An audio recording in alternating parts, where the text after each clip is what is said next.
মানব সভ্যতার ইতিহাসের সবথেকে জঘন্যতম কাজ হচ্ছে একটা মৃত মানুষের সমাধি বা কবরস্থানকে লক্ষ্য করে অ্যাটাক করা বা সেই সমাধি ধ্বংস করা।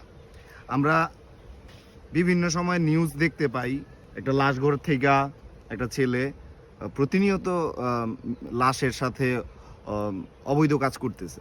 ডাক্তাররা সেইটাকে বলে যে এটা তার সাইকোলজিক প্রবলেম, মানসিকতার দোষ আছে। কিন্তু আমি বলবো, যখন আমাদের রিসেন্টলি আবদুল্লাপুরেও এইভাবেই কবর ভাঙা হয়, তারা একটা গ্রুপ মিলা এই কাজটা করা হয়, তাদের কি মানসিকতার সমস্যা? তারা সবাই কি সাইকোলজিক পাগল? এখন আমাদের এই যে ভাকুরতা, এইটা হচ্ছে শহীদ রাজনের কবরস্থান। আপনারা দেখতেছেন কি অবস্থা। আজকে হয়তো এটা আজকে বা গত রাতে করা হয়েছে। এই যে এইটা খুব সুন্দরভাবে সরকারিভাবে টেন্ডার এনে এই কাজটা করা হয়েছে। যে কাজগুলো সরকারিভাবে আসে অবশ্যই ওই কাজগুলো বৈধ, তাই না?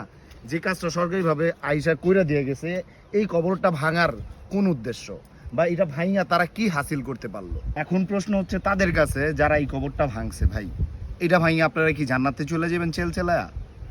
একজন মুসলমান হইয়া কি এই ধরনের কাজ কিভাবে করে? এটা কবরস্থানে হাত দেওয়া, একজন মৃত মানুষের সমাধিতে হাত দেওয়া, এইটা হচ্ছে আমি মনে করি ইতিহাসের সব থেকে জঘন্য কাজ।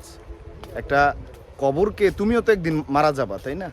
আর এই এটা একটা শহীদের কবর। আমাদের ক্যানিয়ঞ্জে 6টা শহীদ হয়েছে মানুষ, সেইখানে একজন শহীদ রাজনের কবর। এইখানে যদি তারা দিবে না এটা করতে, তাহলে তারা এটা নোটিস করতো যে আমরা এখানে এই কবরস্থানের নিয়ম নাই কবর বাঁধানোর, এটা বইলা দিত। কাজ হওয়ার পর একটা কবর কারা বা কোন গোষ্ঠী কোন দল এটা উদ্দেশ্যপ্রবণভাবে করছে, এটা আসলেই জানতে হবে, তদন্ত করে ইনশাআল্লাহ।